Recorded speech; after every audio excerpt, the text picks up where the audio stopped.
Magandang umaga po sa inyong lahat at narito na yung update natin dito sa ating bagyo na si Bagyong Berbena. Ito po ang ikatlong bagyo ngayong buwan ng Nobyembre at ikadalawamput-dalawang bagyo naman ngayong taong 2025. Makikita po natin kaninang alas 2 ng madaling araw naging ganap na bagyo na nga yung minomonitor po natin na low pressure area sa may silangang bahagi ng Mindanao at tinawag natin itong Bagyong Berbena. At ang latest location po nitong bagyong si Berbena ay nasa 330 kilometers silangan ng Surigao City sa Surigao del Sur. That's as of 4 a.m. At may lakas itong hangin, nasa 45 kilometers per hour. Malapit sa gitna at pagbugso naman na nasa 55 kilometers per hour. Medyo mabilis po itong kumikilos, no? Pakanluran, sa bilis naman na 30 kilometers per hour. Dahil nga medyo mabilis itong kumikilos, inaasahan natin ngayong araw ay maaari na itong lumapit na dito sa may bahagi nga ng northeastern Mindanao. Samantala, umiiral pa rin ang northeast monsoon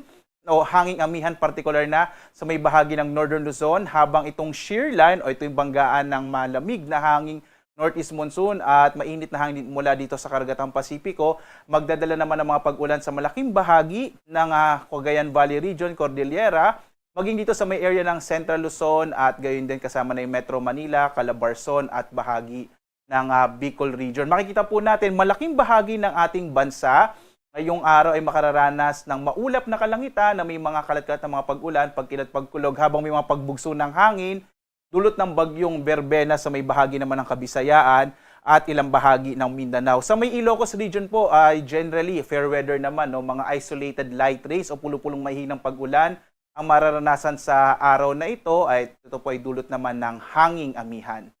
At narito yung latest track ng bagyong si Berbena. Makikita po natin ngayong araw nga, posibleng lumapit sa may bahagi ng Dinagat Island, Surigao del Sur, Surigao del Norte area, itong bagyong si Tropical Depression na Berbena. At pagdating po ngayong gabi hanggang bukas, dadaan naman ito sa may bahagi ng Kabisayaan. At pagdating ng araw ng Miyerkules, ito po ay nasa may West Philippine Sea na, sa may northern part ng Palawan. At posibleng lumabas ng Philippine Area of Responsibility araw naman ng Huwebes. Ngayon po si Bagyong Berbena, isa po itong tropical depression. Sa kategorya ng mga bagyo, technically ito po yung may pinakamahinang hangin kumpara po dun sa 5 kategorya natin ng mga bagyo. At dahil po dun, ang nakataas ngayon na tropical cyclone wind signal ay signal number 1 dahil isa po itong tropical depression. Nais pong bigyan diin ng pag-asa na dahil nga po lumalapit na itong bagyo, malaking bahagi ng Kabisayaan, Northern Mindanao at Southern Luzon ay makararanas nga ng mga pagbugso ng hangin na dulot ng bagyong Berbena. At as of 5 a.m. nga po, no, ito yung mga lugar kung saan may nakataas sa tropical cyclone wind signal. Makararanas po ng mga pagbugso ng hangin, partikular na dito sa may eastern section ng Visayas at northeastern section po ng Mindanao. Signal number 1 ngayon sa central and southern portions ng eastern Samar. Gayon din sa central and southern portion ng Samar, kasama rin itong area ng Biliran. Gayon din ang Leyte, southern Leyte, bahagi northern and central portion ng Cebu, kasama din yung Bohol. Northern portion ng Negros Occidental, northern portion ng Negros Oriental, maging sa may bahagi sa may Panay Islands po sa Iloilo, Capiz, Aklan, Antique kasama yung Caluya Islands, ito pong bahagi ng Guimaras. Itong Surigao del Norte kasama yung Siargao at Bocas Grande Islands, northern portion ng Surigao del Sur at northern portion ng Agusan del Norte. Muli po, no, nais ating bigyang diin na ito po yung inaasahan natin na dadaanan ng bagyong si Berbena. At mag-ingat po, no, dahil nga inaasahan natin, magdadala po ito ng mga malalakas na mga pag-ulan, may mga pagbugso rin ng hangin na mararanasan sa bahaging ito ng ating bansa. Samantala, narito naman po yung inaasahan natin ng mga pag-ulan na dala ng bagyong Berbena at shear line. Pero bago po yon, ito naman yung mga areas na makakaranas po, no, dahil sa bagyong si Berbena. Ito po yung mga lugar na meron pong malalakas na pagbugso pa rin ng hangin. Ngayong araw po sa Luzon, Visayas, Caraga at Davao Region, habang bukas dahil po sa bagyong Berbena, may mga pagbugso pa rin ng hangin sa may area ng Luzon, Visayas, ilang bahagi ng Mindanao. At sa Miyerkules, kapag nasa may West Philippine Sea na po ang bagyong Berbena, makakaranas pa rin ng mga pagbugso ng hangin sa bahagi ng Luzon, Eastern Visayas, ilang bahagi ng Kabisayaan at sa may Zamboanga Peninsula at Barm area. At narito na po yung mga lugar kung saan po merong mga pagbugso, may mga malalakas na mga pag-ulan. Ito po ay dulot ng shear line at ng bagyong Verbena. So ngayong araw po may mga malalakas na mga pag-ulan na mararanasan sa may Cagayan, Isabel at Aurora at kasama sa ilang bahagi ng Quezon, yan po ay dulot ng shear line.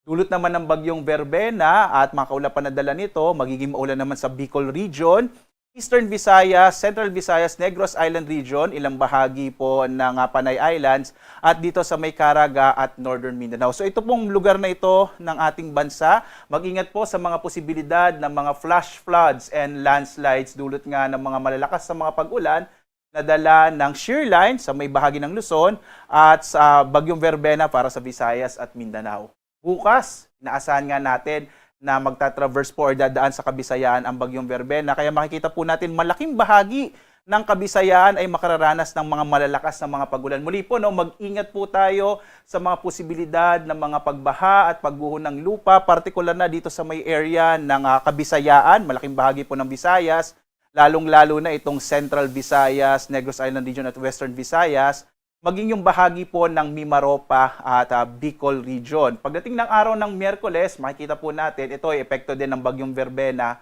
at ng shear line. Malaking bahagi ng Cagayan Valley Region, Cordillera, maaari pong umabot hanggang dito sa may Central Luzon, kabilang na rin yung Metro Manila at Calabarzon, kasama itong area ng Mimaropa, at sa may Aklan Antique, bahagi ng Panay Islands. Pagdating po ng Miyerkules, inaasahan natin yung bagyong Verbena ay nasa may West Philippine Sea na. At ito yung mga lugar na makararanas po ng mga malalakas na mga pag-ulan. So makikita po natin, mula ngayong araw ng Lunes hanggang Miyerkules, magiging maulan sa malaking bahagi nga ng Kabisayaan, gayon din sa may Southern Luzon, dulot ng bagyong Verbena, habang shear line pa rin ang magpapaulan sa Cagayan Valley Region, ilang bahagi ng Central Luzon, at sa may Cordillera area. Muli po mga kababayan, mag-ingat po tayo sa mga posibilidad ng mga pagbaha at mga pagguho ng lupa, dulot po ng malalakas na mga pag-ulan na dadalhin ng shear line at ng bagyong Verbena. Samantala, may nakataas po tayong gale warning partikular na dito sa mga baybay ng Batanes. Delikado pa rin maglayag yung mga maliliit na sasakyang pandagat at maliliit na mga bangka sa mga baybay ng Batanes dahil po malakas pa rin yung hangin at mga malalaking pag-alo ng karagatan. Dulot po ito ng hanging amihan or northeast monsoon. At dahil nga meron na po tayong binabantayang bagyo ngayon, patuloy niyo pong sundan ng Pag-asa. Mamayang 8 a.m. magkakaroon po tayo ng panibagong update sa bagyong Verbena na muli po lalapit na po ito sa kalupaan ng Northeastern Mindanao ngayong tanghali hanggang hapon. Kaya po sundan tayo sa iba't ibang mga social media platforms sa X, sa YouTube, at gayon din sa Facebook at sa dalawang websites po ng Pag-asa, yung pag-asa.doc.gov.ph at panahon.gov.ph para po real-time nyo makita yung mga latest update natin sa mga binabantayan natin iba't ibang weather systems na nakakaapekto sa ating bansa. At live na nagbibigay update mula dito sa Pag-asa Weather Forecasting Center. Ako naman si Obet Badrina. Maghanda po tayo lagi para sa ligtas na Pilipinas. Maligayang araw po ng Lunes sa inyong lahat.